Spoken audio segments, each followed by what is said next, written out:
Please take your seats. The program will begin in 5 minutes.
Please take your seats. The program is about to begin.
Please take your seats. The program is about to begin.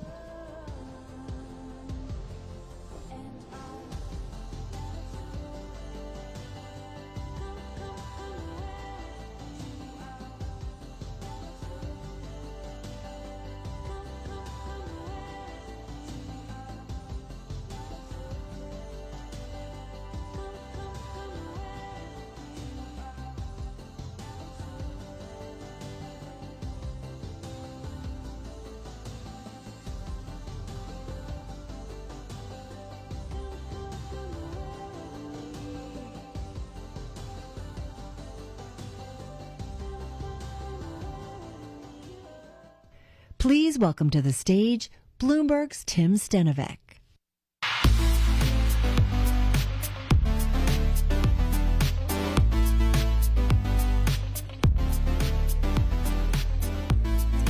Good morning, everybody, and welcome to another year of Bloomberg Invest.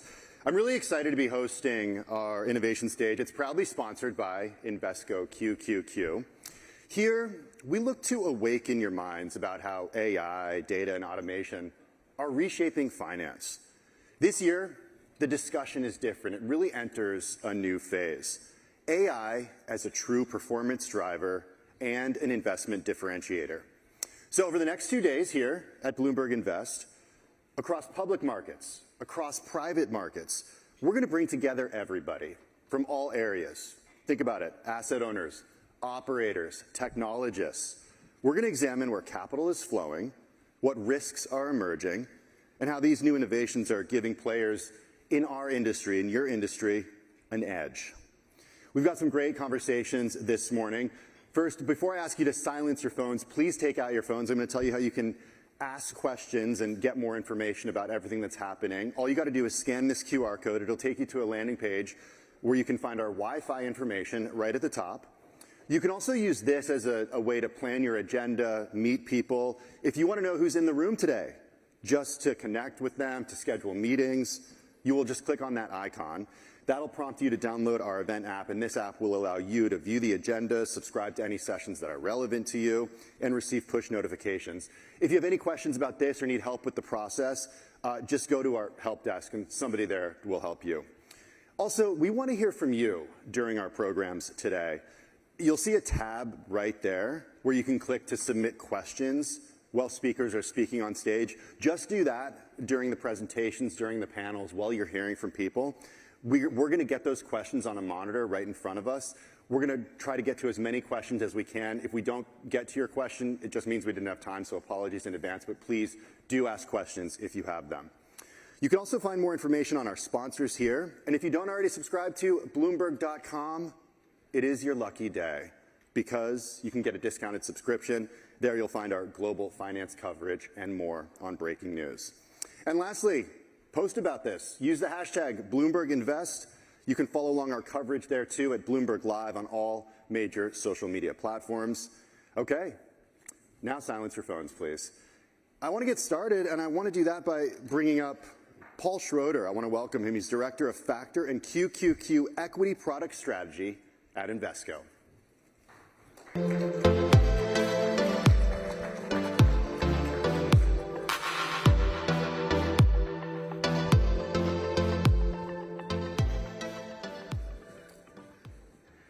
Good morning, everyone. As Tim said, my name is Paul Schroeder, and I'm a Director of Factor and QQQ Equity Product Strategy with Invesco.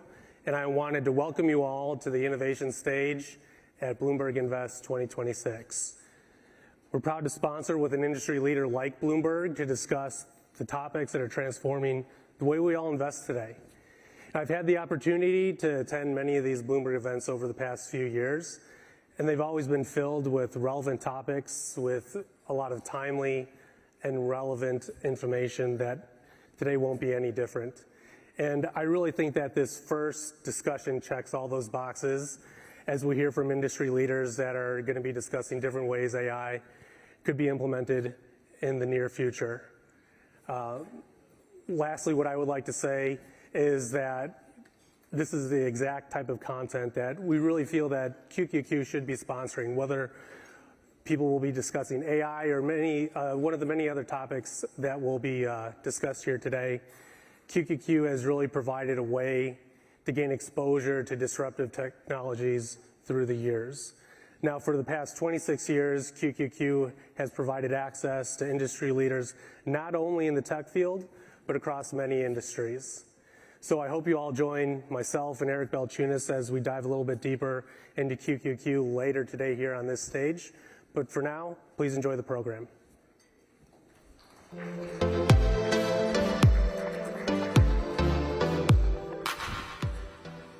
Please welcome to the stage Marjorie Janowicz, Chief Revenue Officer at Mistral AI, and Shobit Varshney, Global Head of AI at Citi, for a conversation with Bloomberg's Tim Stenovec.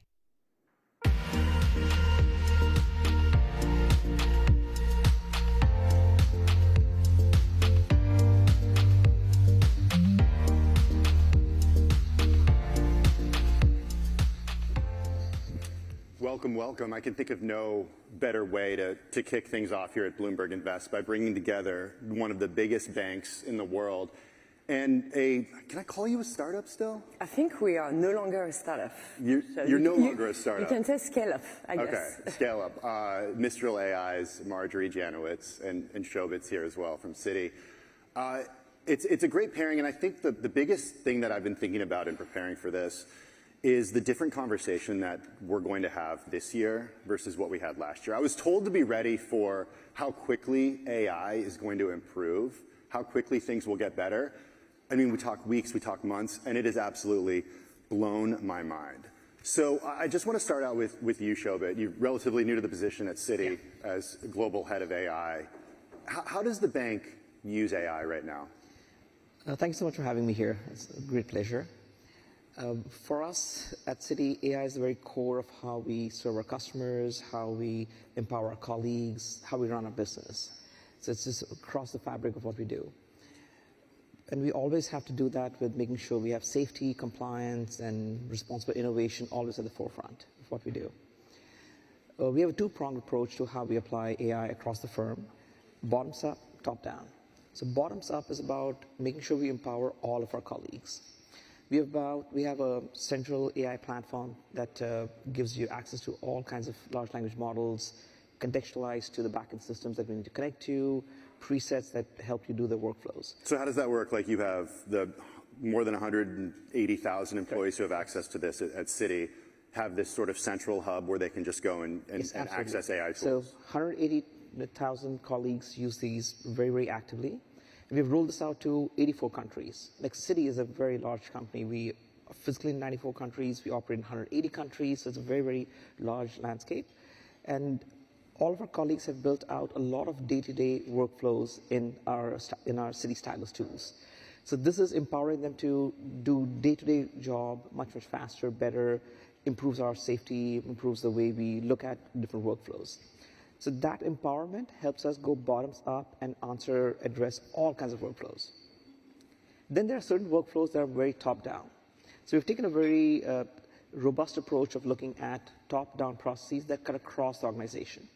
So we recently went through with 50 of such high-impact workflows across the firm. So things like KYC, AML, it could be client onboarding, it could be loan processing, things of that nature, that are cutting across the firm. Those need to be radically reimagined. It's not just layering AI on top. It is looking at that process, simplifying, eliminating some workflows.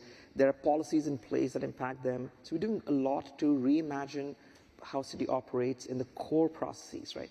Top down, all of that is built on a central platform, common capabilities. So now we're empowering our colleagues from both day-to-day as well as for the more end-to-end processes. Okay, so big picture overview. We're going to dig into sort of a few use case examples a little later. Marjorie, I want to bring you in here because if Mistral's already working with many big banks around the world, including some here in the United States, but in Europe, HSBC, BNP Paribas, when you are speaking to the folks who are actually buying your product, you're working with them to essentially build it from the ground up for them. What are the problems that you are able to solve for them? Yeah, actually it ties very nicely to what you just described. I think when Mistral started the business 2 years ago, we were an open source model only company. Not a startup, even though 2 years old. So we were a model-only company, and we started to talk to a lot of banks and financial services companies globally, and we realized that this bottom-up adoption was absolutely great, but it wasn't necessarily sufficient to drive deep transformation across a bank. So some of the problems were when you start talking about a very complex KYC process or claim management in insurance, you start realizing that you need to tap into the full enterprise context, to the full enterprise data in order for that process to work well. So we started to work with a lot of customers that were trying to combine their cloud data with their on-prem data to make those workflows be fully transformed.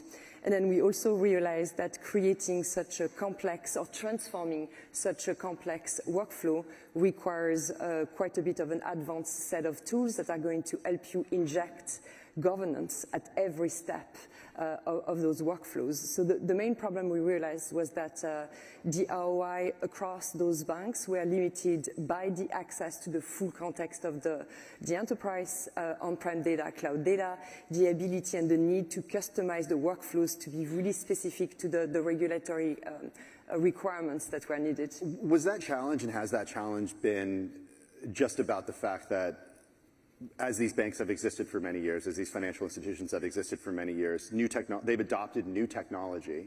That technology has been layered on top of each other. So you have, some data that's housed here, some data that's housed here. Is that what it's about? Is it about taking a lot of old data or old systems and modernizing them? Is that what I'm hearing? It's a little bit that, but there's also not all data can be necessarily exposed to the cloud. Many institutions need that data, some of that data to remain really on-prem for data privacy and data control perspective. And then you start also having a network of software, newer software, but also older software that all need to be connected back into those AI systems for those workflows to be truly transformed. And at times we go all the way to requiring the models themselves to be fully customized to the data itself for the ROI of those systems to be fully realized. So we spend quite a bit of time helping companies customize and fine-tune their models for the ROI to be realized, really. Yeah. Shobit, one thing I'm really interested to hear from you about is how you scale technology like this, because again, I'll go back to that number, 180,000. It's not like you gather everybody in a room and you take them through, hey, this is how you're going to use this technology. And the technology also changes very quickly. You approve things at a certain rate in certain countries based on what regulators there allow. How do you scale this across an organization? See, it has to come from within. Right? It has to be something that people want because it is transforming the way they do work. So just in the last year, we had over 21 million interactions with our Citi AI tools. That tells us how people are using it. We can constantly look at feedback loops and get better. Are those productive interactions? Because I have a lot of unproductive interactions with AI tools. A variety of things. I generally get surprised, and the interactions that we're having are not single one-time chats. Our Citi Stylus tools are fairly sophisticated in the kind of workflows we allow people to do. As an example, I have about 5,000 users who have access to agents inside of our Stylus, so I can give an overall ask. It creates a plan. The human approves the plan. It's like, yes, it makes sense. It can go into all kinds of backend systems that are Citi's proprietary, bring all of that back and go through the whole process. And these are fairly long interactions that go through the agentic loops, right? So you're getting a lot of work done in a few minutes, right? One level up from there, it's not just a one-on-one interaction with AI, it's a community. So we have something called Stylus Spaces where I can have my colleagues and AI as part of the conversation, and all of this is happening simultaneously. So while we're having interaction with AI, I can tag with a colleague, I can tag another colleague, another AI, they're also participating, right? So this is generally changing the way work gets done. Now, in order to infuse this across the firm, you don't learn by going to town halls or looking at online courses and stuff like that, right? What we have been very successful doing is our AI accelerators and champions program.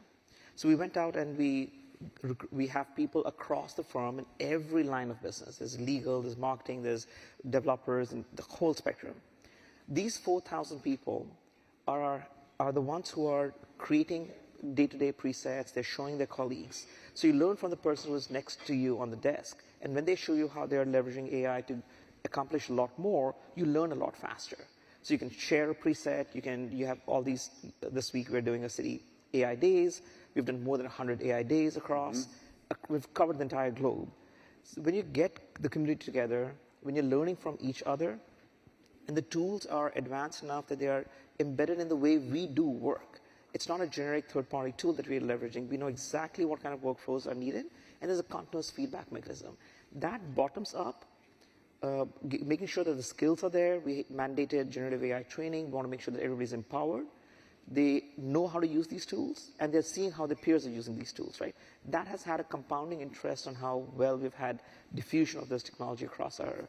Yeah, the peers element, I think, is really interesting. Like hearing from colleagues that, okay, this is what I was able to do. That helps me, at least with the adoption, is like hearing people who are doing my job, but a little differently, using AI.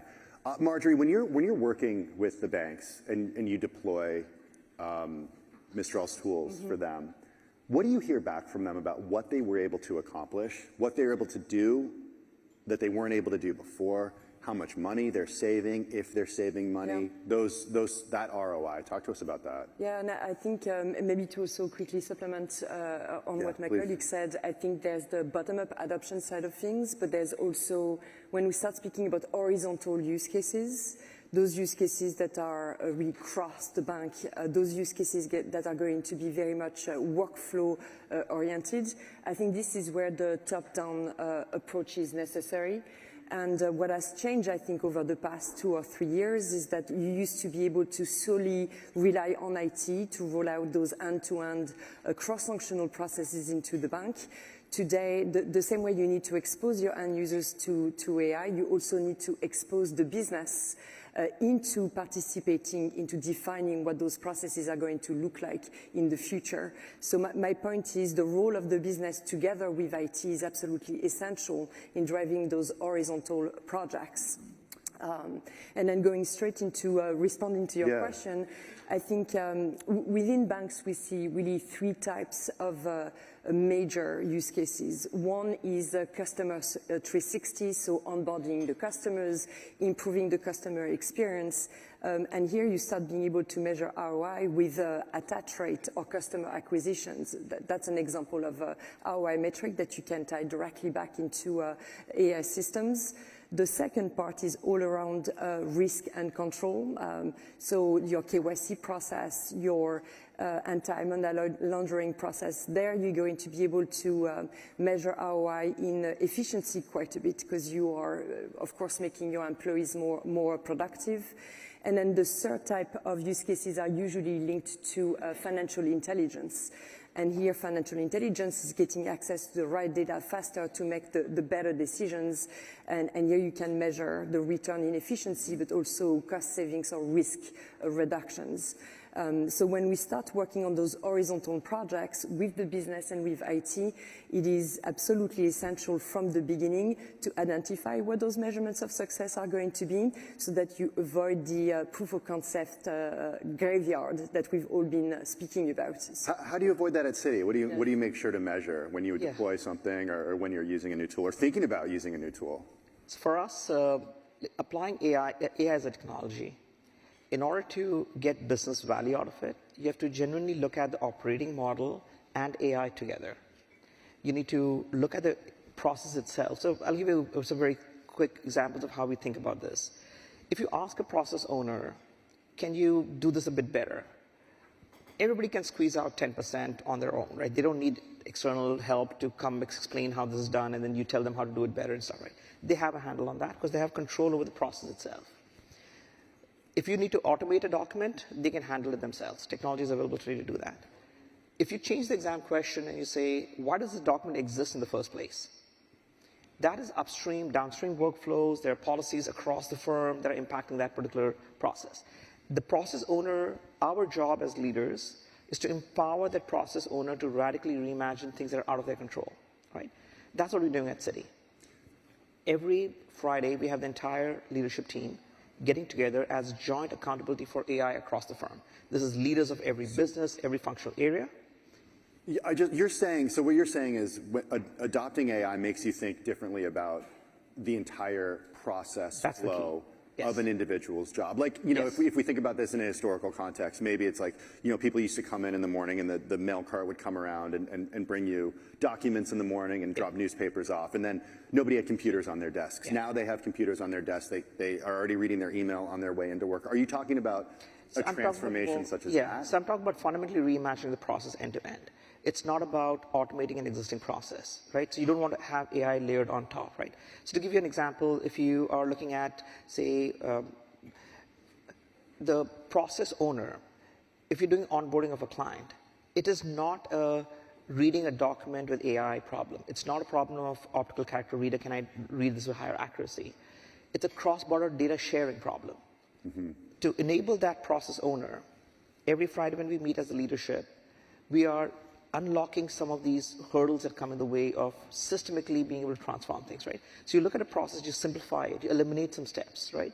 And then you start to automate what's remaining. So it's a new way of doing things. And I'll give you a very simple human analogy. When we got dishwashers in our houses, we don't expect the dishwasher to stand up and rinse dishes the way humans do, right? Instead, we have added a step of loading the dishwasher, taken out the next 5-10 steps. The way dishwasher washes dishes is radically different than what humans do.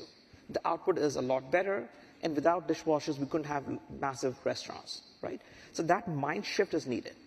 So you need to empower the process owner. It's not a technology problem alone. It is understanding the process, re-engineering the process, enabling those people to see what the future state looks like, and then committing to an outcome for that. Marjorie, come on in. I wasn't expecting the conversation to be so cultural as far as as far as work goes in the workplace and understanding the way people work, but I saw you nodding your head. I totally agree. As a matter of fact, 2 years ago, when we started to work on some initial use cases, we would take a process that had already been documented, and we started to work on basically deploying AI on that process. Big mistake. The first step is to think about how does the process need to be completely transformed in the world of AI. And it's not only a technology problem, it's also an understanding of a domain problem, which is why we even deploy forward deployment engineers that have both AI expertise and also domain expertise in order to be able to completely revamp what the process is. So Marjorie, what's the right way to think about that? Do you only think about the outcome, what you want to achieve, and then you completely rethink how to get there using new tools? You start with the outcome in mind. Okay. Of course, you need to understand the ecosystem, the tools, the data sets that's available, but you start with the outcome in mind, and you start rethinking. Of course, you need AI knowledge to do that, but you start rethinking in an ideal world to achieve that end an outcome, how do I need to completely rethink the way I've been doing my work in order to be more efficient? So we got a lot of people watching right now. We have a lot of people in the audience here in New York City who work in the finance industry, who've been doing a job a certain way for many years. What's your advice to them? I mean, the big advice to me, depending on where you are in your journey, is to start with the most impactful problems that you need to solve as the first set of use cases. So a lot of companies have tried to make some quick wins along the way or attaching to some exciting projects, but those projects were not tied to a very big customer outcome. So what's an example of that? You know, if you're trying to basically decrease, I don't know, failure rate of your KYC process, and it's going to result in X $million of saving, that's an iconic use case. That's a use case that's going to have a big impact. Start there and really have IT and the business work together. One without the other, I think, is just not going to work. I agree, 100%. It has to be a joint accountability across the firm. There's certain use cases that are where AI has done an amazing job for a lot of our banks. Software development, right? We have about 30,000 software developers across Citi. We have rolled out agentic coding tools. There's a software development lifecycle that is very mature for us, and we're infusing AI agents to help us with that whole process end to end. Just between, just with the coding tools itself, we have unlocked about 100,000 hours a week of incremental productivity for our developers. So imagine how much more we can build out in terms of features for our customers, delighting them with experiences, making the bank safer, better guardrails, things of that nature, right? So we're using that 100,000 hours a week towards those. I was just thinking working less, but... No, there's so much to be done, right? It doesn't sound like that's the idea. There's about, like, we've done about 1.5 million code reviews fully automated, right? So this is helping us make sure that the code that we're producing is a higher quality, it is safer, we're able to get to our backlogs much faster. You start to see that roll out over time, right? Similarly, every area that we have gone out and done this at, you look at KYC, AML, you look at KYC, for example, we've mentioned that a few times, know your customer. For a bank like us who operates in 180 countries, we move about $2,000 trillion a year. So you can imagine the kind of checks and balances we need when we're onboarding a customer, looking at the entire end-to-end. When somebody's coming for loan from us, we need to look at the entire company, the book of work, the transactions, right? So step by step, there's a lot of unstructured content. If you're looking at anti-money laundering, an investigation comes to you, there's a lot of, you look at these breadcrumbs and start connecting the dots, right? So you start to channel your inner Sherlock Holmes and say, hey, I see something here, let me double click. Oh, this is a shell company who was on the particular board. Do they do transactions here and stuff? You start to put together a picture. So we're automating a lot of that workflow. It's unstructured in nature, and we're able to go after a lot more. So by the time it comes to a subject matter expert, they have a very clear view of what the case is. And the same exact we can then apply to supervising the conversations we're having with end customers, or looking at fraud detection and stuff like that. So all these different use cases, we're seeing good 30 to 50% of the workflows are very quickly automated, as long as there's a human in the loop to validate this going the right way. Shobit mentioned software engineering, and I think that's a good way to segue in the last few minutes that we have to really understanding from you, Marjorie. I think a lot of people in this room have a good understanding of ChatGPT, of Anthropic's Claude, but maybe not where Mistral and Mistral's and what it does for finance falls in there. Can you talk a little bit about that? I can definitely do that, and I'm going to piggyback on what you said also a moment ago. I think when you start speaking about banks that are 100 years old, that have acquired a lot of data for many years, suddenly the data that the bank has becomes a competitive advantage if you can customize your models to that data. So we're speaking about customer 360 and creating unique customer experiences. What if you were able to inject that proprietary data into your AI systems? Suddenly the AI you've built for your end customers is very differentiated to other banks globally. So we've been speaking about cost reduction for the past 20 minutes or so, but there's also a revenue generating aspects to that for the banks. So to answer your question, really what Mistral has been focused on over the past couple of years is really three things. We believe first in open weight models.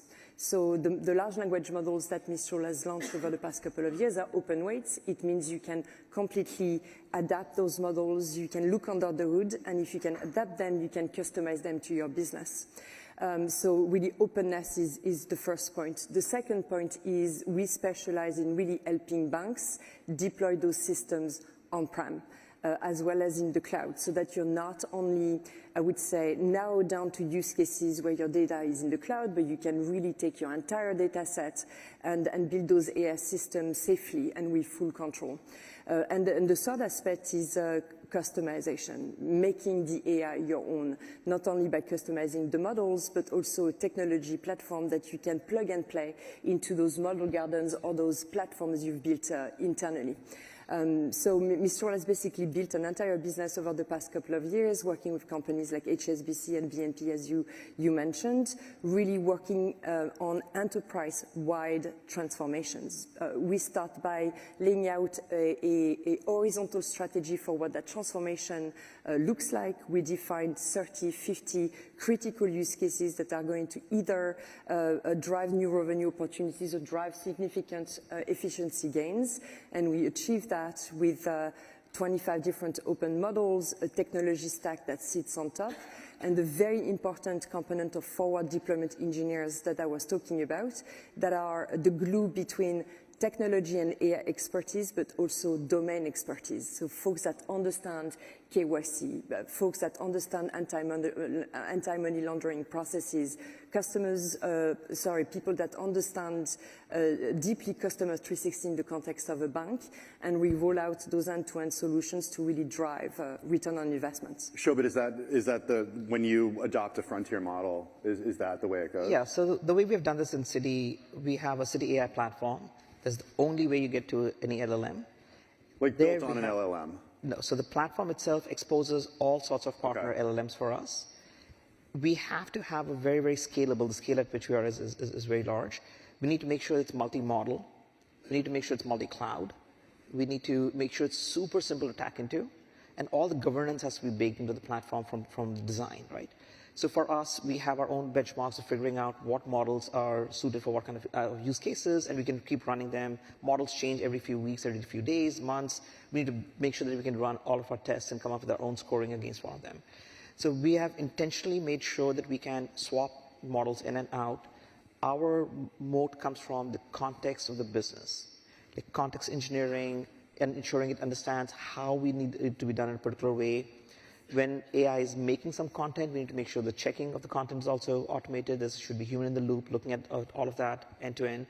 So we've looked at this end to end, ensuring that we can pick and choose from the best partners that we partner with. The models are just so competitive that they'll continuously, the pace of intelligence is so rapid. We want to make sure that we're able to partner and bring that intelligence to the fingertips of all of our colleagues as well as all the big use cases. We're doing a lot to make sure we have common capabilities that are built out. We should not have each group across the company go partner with different vendors to go do document comparison. One central place on where we do this, that capability gets better and better as new models come in, as our partners innovate more. But you have one central place. So then I can have one place to make better, one place to govern, one place to approve. So from a risk standpoint, it makes a lot more sense to do it centrally and have a multi-model strategy around it. We unfortunately have to wrap it there. I got through like 2 of my note cards, unfortunately, but there's a lot more we could talk about. I want to thank everybody for listening and watching here and getting in touch with us, and then everybody also who's watching at Bloomberg.com and on the Bloomberg terminal. A big thank you, Marjorie and Shobit. Both. Thanks so much, Tim. Have a good morning, everyone.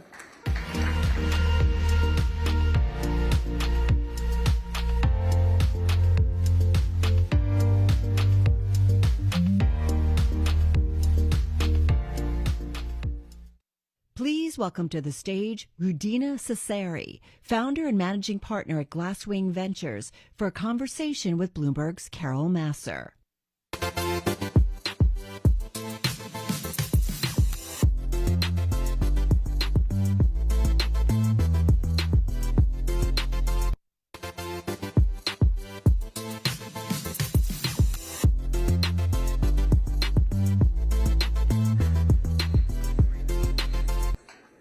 Good morning, everybody. How's everybody doing?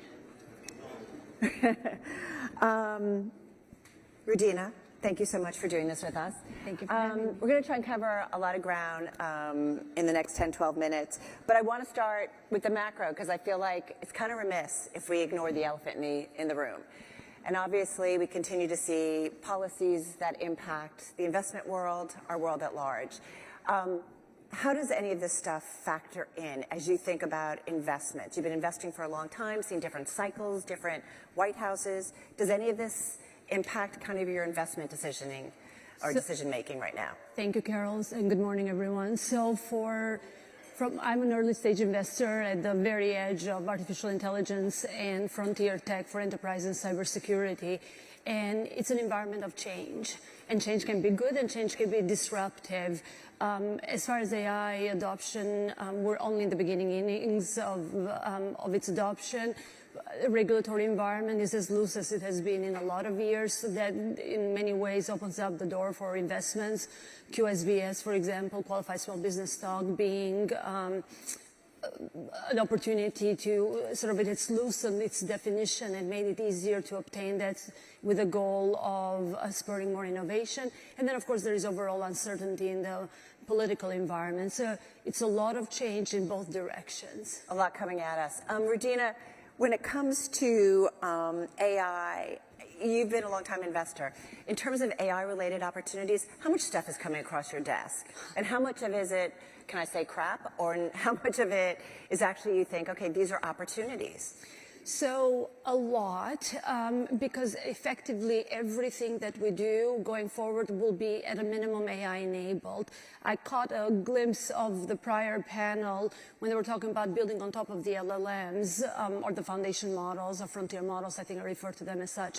If you think about it, any type of tool we use, whether it's in our personal lives or in our business lives, will have a layer, will have a wrapper that's human-like interaction, human-like experience. That right there and there has been impacted by AI. That's actually not an AI company, that's an AI wrapper, that's an AI enablement, and every interaction from shopping to your personal finances will be impacted by that. What's coming to my desk is more qualified opportunities, I hope. Yeah.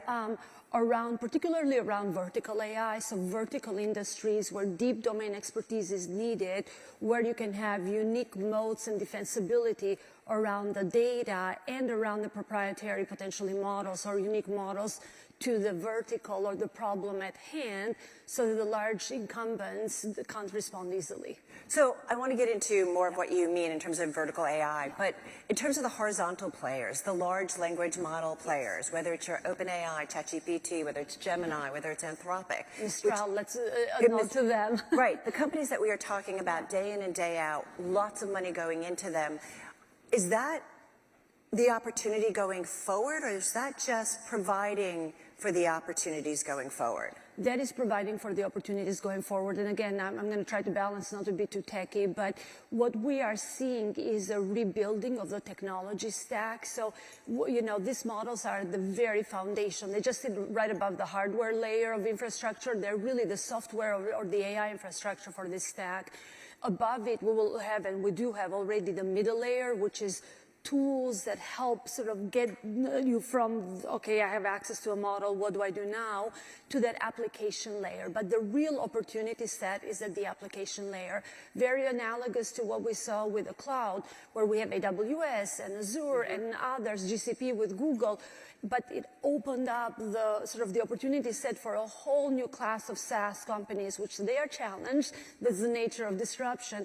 But it created an entire ecosystem from NetSuite to Workday to you name it. You did say on our planning call that there's a war around AI, yes. And you talked specifically about these horizontal players. And your point was kind of, they're going to take us so far, but not far enough. Correct, because, and the reason, it's both a business reason and a performance reason. The horizontal players, the foundation model players, have actually ingested all of the web data. So horizontal is extremely difficult to compete with them, and they seemingly have access to capital that feels like unlimited. Anytime they want to raise, they've been raising, and we can have a whole different discussion on how many players can this market support. But fundamentally, that's been done. If I am going to disrupt the freight shipment industry, I have a portfolio company called Ship Angel that's doing just that here in New York. And, take us from the 1980s, where literally if a brand is shipping any good from any part of the world, what they are doing is looking at a piece of paper with rates, who knows if they're accurate or not, calling somebody to book, and then they receive, the invoice, and they don't know how to audit it. There is no way. That industry is vertical, it's narrow. I don't see OpenAI or Anthropic going after it. So the mass aggregators of data, the large language models, that's not the value going forward, is basically the point. At least for investors, that's my point. All right, so what about then the software companies? As the AI scare has made its way through the market, through different sectors, it's been a little crazy. What about the software space? But are they the ones who can be opportunistic because of their vertical data sets or their unique data sets? Or do they have unique data sets? AI is software, just saying. So I think this notion of old software and new AI, there's a little bit of misnomer going on there. But fundamentally, it will depend on whether incumbents can disrupt themselves. It comes down to that. If you are Salesforce and you coined the term AI agents, and yet, you are challenged in all different directions, can you disrupt / innovate / acquire faster than the two guys in a garage, vibe coding from scratch, getting to revenue overnight, and who's going to win. So it becomes some about performance and a lot about execution. What about something like Anthropic? They've just recently announced, it was just this week, updates to Claude Cowork. And it is extending abilities into things like human resources, investment banking. This is all through plugins. Yes. And what's interesting is they worked with companies like FactSet Research, S&P Global to make these capabilities possible. So what's to stop them from using that knowledge and kind of running with it and kind of taking over and making those companies obsolete? And these companies feel like they would rather be inside the machine than outside. Right. So they're saying, let me work with you. We're asking the same question we should have and would have asked when the internet and the web was invented. So yes, it's a disruption, therefore it will give a rise to new companies and new opportunities. But the Bloomberg terminal didn't go away when the web, I remember I was an investment banker in a past life, we would go to the terminal, it didn't go away, right? It became because we're really good. Truly. But it became web enabled. So it's, I come back to the notion of, yes, there will be new players.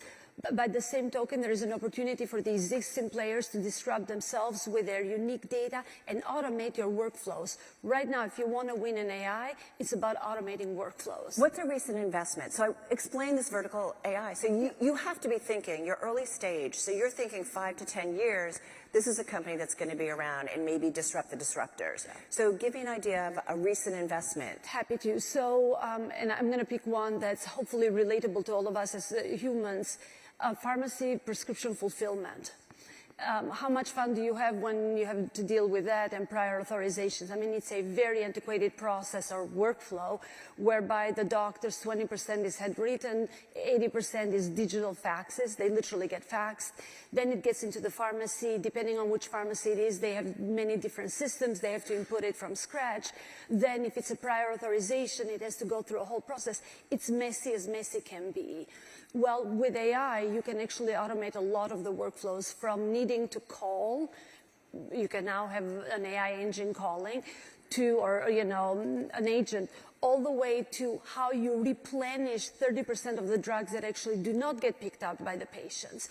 So it's a multi-billion-dollar workflow filled with waste and difficult experiences for the patients and for the providers. Go for that. What about the financial industry? Mm-hmm. What should they be thinking? I mean, they are obviously super familiar with data, with algorithms, with AI for a long time. But what does it mean for this space specifically? That our roles changed and changed dramatically. So Claude Cowork came out about a month ago. I sat down over the weekend last Sunday and played with it, as I like to say, for a couple of hours and literally updated the entire mapping of the entire AI techniques, architectures out there.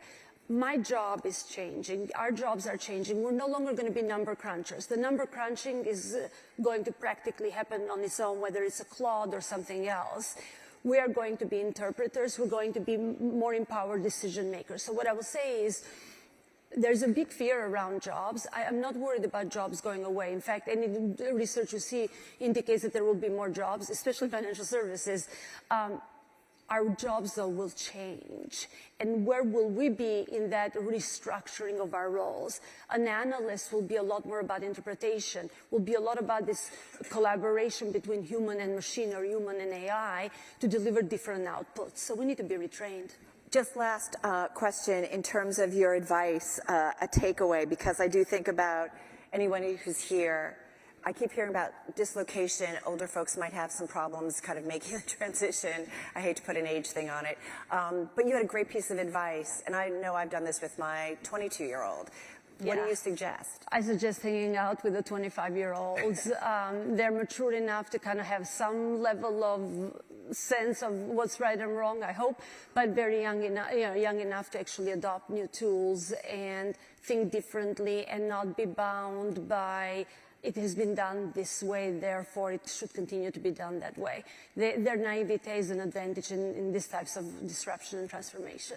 Covered a lot of ground. Hope you guys enjoyed it. Rudina, thank you so much. Really appreciate it. Rudina Cesari, everybody. Thank you so much. Glasswing Ventures.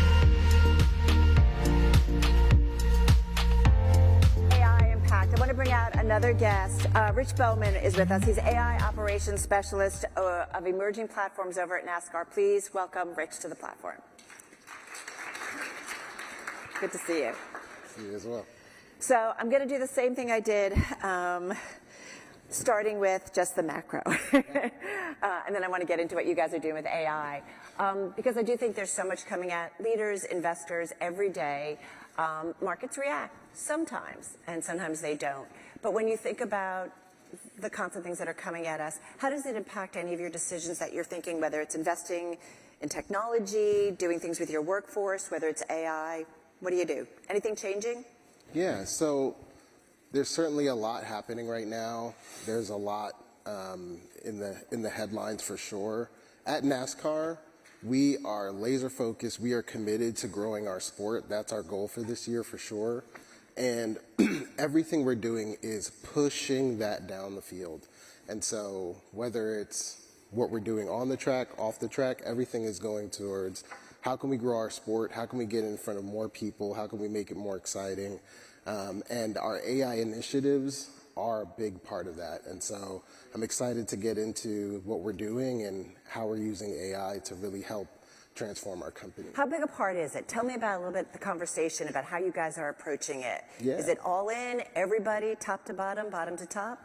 I think we want to make decisions that make the most sense. You know, I think in 2024, it was kind of the year of the wow. We were just exposed to what AI could be, and there was a lot of excitement around that. 2025 was kind of the how, and so we were like, okay, how do we integrate this? What do we have to have in place to make sure that there's kind of this front door to a lot of our AI tools? And then 2026 is really the now year for us, where scaling up is our goal.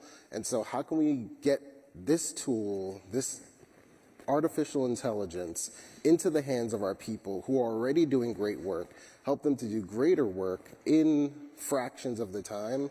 That's the goal for this year. And it's really easy, right? Absolutely, super simple. You know, one of the No, I was being sarcastic. Oh, well, you know, or is it easy? Like, well, I think you realize, and one of the things that we realized at the company was this, that there were people already jumping into these technologies before we even stood them up as an enterprise. And so a lot of that moved our decision. Like, where are our people right now? What do they actually want? Where do they feel comfortable? And how can we come alongside of them and empower them to do better work? so Rich, give us an idea of what you guys are playing with, what programs, what LLMs.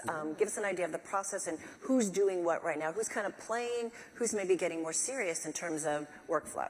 Yeah, so we've partnered with OpenAI, so ChatGPT, and we are setting up our organization to be able to have each and every employee at some point in the future where it makes sense to be able to utilize that with their work. As a matter of fact, I think when you start your day one at the job and you get that laptop, you should also receive a contextual way of using AI for your role. And that's where our goal is. How can we equip you from day one being AI enabled? So where are you in that process? And tell me, like, give me an idea of people, what they're doing, and if anything has already had an impact. Yeah, so we have, I would say, around 500 users who are playing around with AI. Out of how many at NASCAR? I would say we're looking at maybe around 1,400. And so we want to do things that make sense. We want to do things that scale well. We want to build good foundations. As AI tools come out, we want to make sure that governance is in place and that people feel empowered, but also competent when it comes to using these tools, that we're not just giving everybody a race car, we're also giving them a license and giving them training to get that license.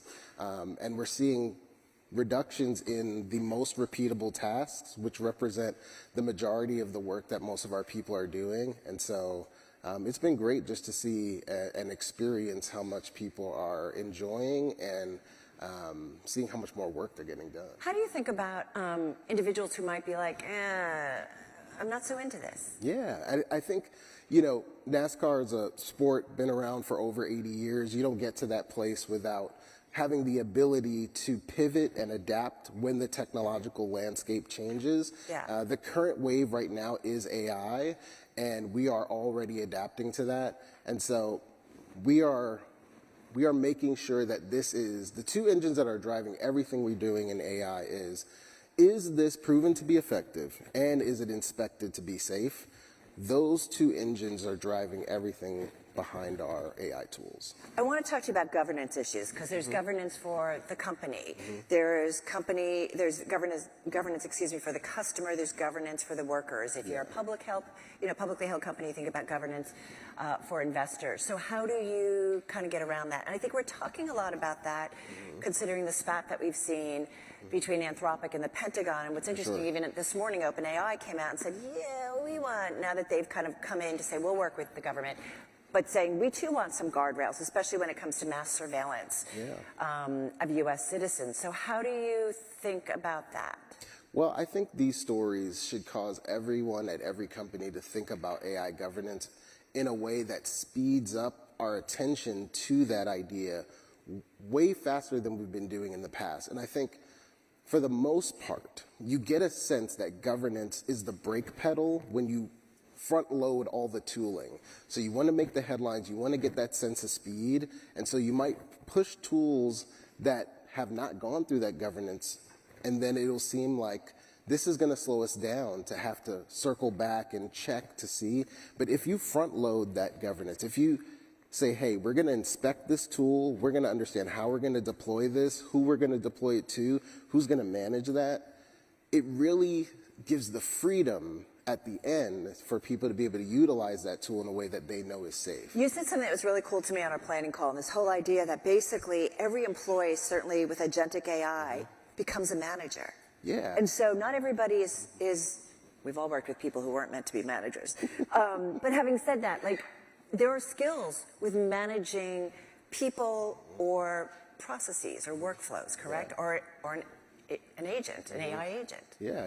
And I think the faster we realize that is what's happening when we offer these tools to our employees, I think the more robust we create on-ramps to things like managerial roles, because there's a lot of experience you're getting in how you deploy your AI alongside your work. How are you positioning it? How are you setting it up to be in your workflow will really speak to how you might bring in a human being to do the same. You know, what's interesting, too, that you said to me, you know, you mentioned you're working with OpenAI, ChatGPT, but you talked about bringing in a partner to develop department-level champions. Yeah. And so one of the things that we I think of a race team, right? Yeah, and to some absolutely. extent, you've got folks who are kind of championing everybody. Absolutely. And one of the things that we all have to realize is that there are people in your companies right now who have amazing ideas when it comes to whether it's just using the chatbot or even some agentic stuff, some custom GPTs. What's beautiful about our partnership is that when we bring in a partner to help us do that, we're saying, go in, look at our people, research, find the people who are not at the intermediate level, the people who are at the advanced level, really pushing the envelope, really coming up with some really interesting use cases. We take that, turn it into a playbook that we can then distribute to other employees. So now we have repeatable workflows that continue to increase the ROI we're already spending. You already see that? Yeah, absolutely. How long does this process take? And I'm curious about expectations and having realistic expectations about putting this into effect, having all workers, it sounds like, or most of your workers at NASCAR doing it. What's the expectations around that, and what's the timeline? Because the world is moving really fast. For sure. And I just think about the AI discussion that we're having, that we've gone very quickly, you know, from building out the infrastructure, spending on chips, it's still happening, to inference and agentic AI. It's moving rather quickly, and so I'm just curious how fast you guys want to do this, and what's your timeline? Yeah, you know, at NASCAR. At the same time, people will say, forgive me, that we still don't know a lot. Correct. And we don't know about kind of what's the smart impact of all of this. Yeah, and I think the best thing that we can do right now is we need to investigate, find what works, deploy that, be skeptical about the things that we're not so sure about, and to have the courage to delay things that won't stand up to the enablement and governance plans that we have as a company. Obviously, we want to move quickly, but at the same time, we're not willing to sacrifice safety for that speed. And so the industry speed is something to definitely observe, but not necessarily one to copy if it compromises us on the governance end. Any advice to the folks that are here as they think, I mean, it's an investment audience, you think about this process, the things you need, any kind of final thoughts? Yeah, I would encourage you all to really think about AI cross-functionally. And so it's not just for your IT departments, it's really for everyone. And so I would encourage you all to talk to your leaders, get them together, figure out what use cases can be. When you say leaders, is it your C-suite involved in this? Absolutely. So go ahead, yeah. Yeah, okay. C-suite, your departmental managers, how are we coming together to look at use cases and ways in which AI can really take us to the next level. All right, we're going to leave it on that note. Rich, thank you so much. Thank you. Really appreciate it. Rich Bowman of NASCAR. All right. Thank you so much, Rich. Thank you. And thank you, everybody. That is, I think, our innovation stage. So I want to thank Invesco QQQ for sponsoring the innovation stage. And right now I want to just I suggest everybody go up to hall number 2, and that's where the rest of the program of the day will continue. Mark Rowan of Apollo, of course, the CEO, and a lot of other great names. We'll take it from here. Thank you, everybody.